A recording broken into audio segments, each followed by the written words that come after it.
नमस्कार दोस्तों, फिर से आपका स्वागत है लोक भारती हिंदी इस YouTube चैनल पर। सातारा जिला हिंदी अध्यापक मंडल सातारा और लोक भारती हिंदी के संयुक्त तत्वाधान में सेतु अभ्यास का मार्गदर्शन करने हेतु मैं विनायक बगाड़े आज आपके सामने फिर उपस्थित हूँ। सेतु अभ्यास का दिन है 43वां, कक्षा है 9वीं, दिनांक है 12 अगस्त 2021 और आज के क्षेत्र हैं श्रवण, भाषण, संभाषण, लेखन। इसके लिए अपेक्षित कौशल दिए हैं। छात्र ध्यानपूर्वक श्रवण करेंगे, छात्र अपने शब्दों में विचार व्यक्त करेंगे, छात्र एक दूसरे से संवाद करेंगे।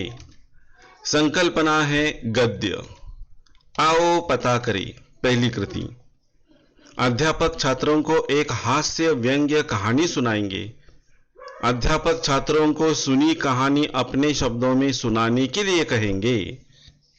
एक परिच्छेद दिया है, इस परिच्छेद को हम ध्यान से पढ़ते हैं, इसका मुखर वाचन करते हैं और इस पर आधारित जो विभिन्न कृतियां दी हैं इन पर हम विचार करेंगे। तो सबसे पहले परिच्छेद। श्रीमती जी बोली, अचार तो रख लूंगी पर तुम भी समाचार पत्र रखना न भूल जाना। मैंने अभी पढ़ा नहीं है। मैं बोला, वह तो मैं रख लूंगा ही, लेकिन तुम वह गुलबंद न भूल जाना जो हम पिछले साल कश्मीर से लाए थे। जुहू पर बड़ी सर्द हवा चलती है। गुलबंद तो रख लूंगी, लेकिन तुम कहीं बेदिंग सूट रखना न भूल जाना, नहीं तो नहाना धरा रह जाएगा। और तुम कहीं रबर कैप भूल गई तो गजब हो जाएगा। वह तो रख लूंगी, लेकिन कुछ नोट पेपर लिफाफे भी रख लेना। और देखो, राइटिंग पैड भी न भूल जाना।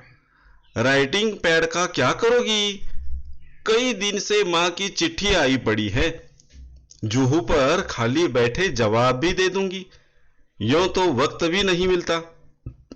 और जरा वे चिट्ठियां भी रख लेना जिनके जवाब देने हैं। चिट्ठियां ही रह गई तो जवाब किसको देंगे?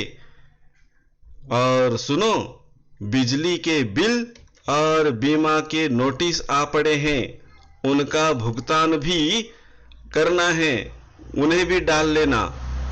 अब देखिए, यहां पर आराम करने के लिए लेखक अपनी पत्नी के साथ जुहू के बंगले पर रहने के लिए जा रहे हैं। लेकिन वहां पर जाते समय कौन कौन से काम, वहां पर जाना है आराम करने के लिए, लेकिन अगर इस संवाद को हम सुने तो पता चलता है कि जाते समय वो ढेर सारे काम अपने साथ लेकर जाती हैं और ये सारा काम वहां पर करना चाहती हैं। जैसे कि अपनी माँ की चिट्ठियां आई हैं, इन चिट्ठियों को पढ़ना, इनका उत्तर देना। इसके अलावा इसके लिए राइटिंग पैड की ज़रूरत है। तो ढेर सारी चीज़ें और ढेर सारे काम लेकर वो जुहू के बंगले पर जा रही हैं। लेकिन डॉक्टर ने तो बताया था कि पूरा आराम लेना है, लेकिन यहाँ पर पूरा आराम नहीं मिलता और काफ़ी मेहनत मशक्क़त करके जब ये तैयारी हो जाती है तो उसमें भी व्यवधान आ जाता है, परेशानी आ जाती है। पिछले साल यह पाठ हमने देखा है, लेकिन फिर भी इसके बारे में थोड़ी बहुत जानकारी मैंने यहाँ पर दी है। आगे देखते हैं। अध्यापक ऊपरयुक्त कहानी छात्रों को पढ़ने के लिए कहेंगे।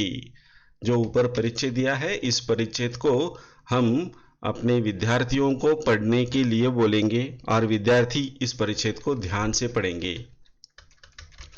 इस पर कृति पूछी गई है। कृति पहली, ऐसे 2 प्रश्न तैयार कीजिए जिसके उत्तर निम्नलिखित शब्द हो। पहला शब्द है चिट्ठी और दूसरा शब्द है गुलबंद।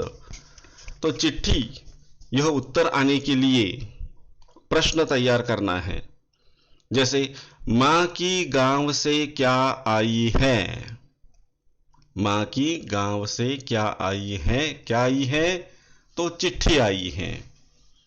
पिछले साल कश्मीर से क्या लाया है तो पिछले साल कश्मीर से गुलबंद लाया गया है। तो इस तरह से एक ही वाक्य में उत्तर भी होना चाहिए और प्रश्न भी होना चाहिए।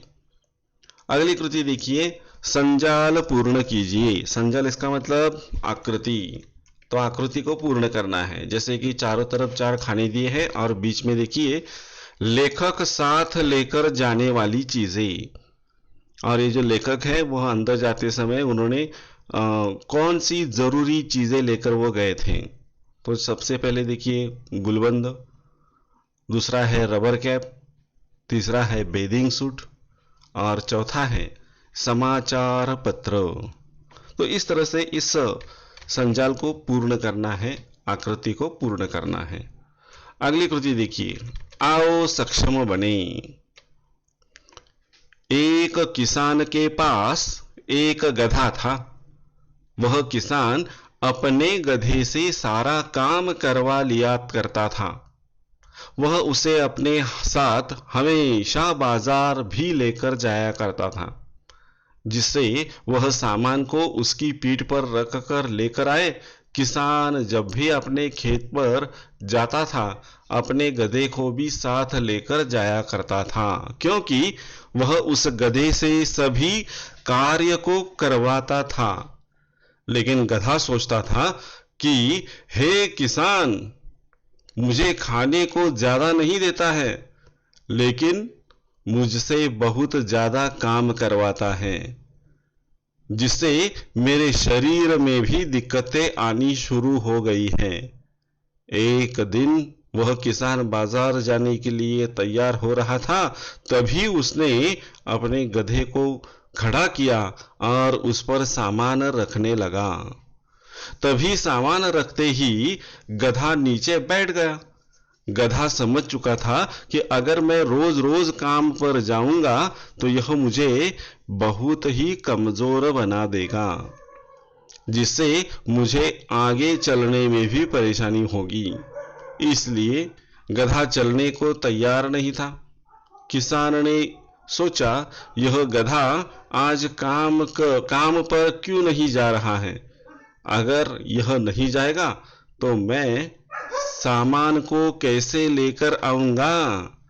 अब देखिए यह जो परिच्छेद दिया है, इस परिच्छेद में एक किसान है और एक गधा है और अपनी अपनी मजबूरी वो यहाँ पर बताते हैं। अब इस परिच्छेद को पढ़ने के बाद इस पर देखिए कृतियां दी गई हैं। पहली कृति है, आकृति में लिखिए। खेत पर यह जाता था। कौन जाता था? खेत पर कौन जाता था?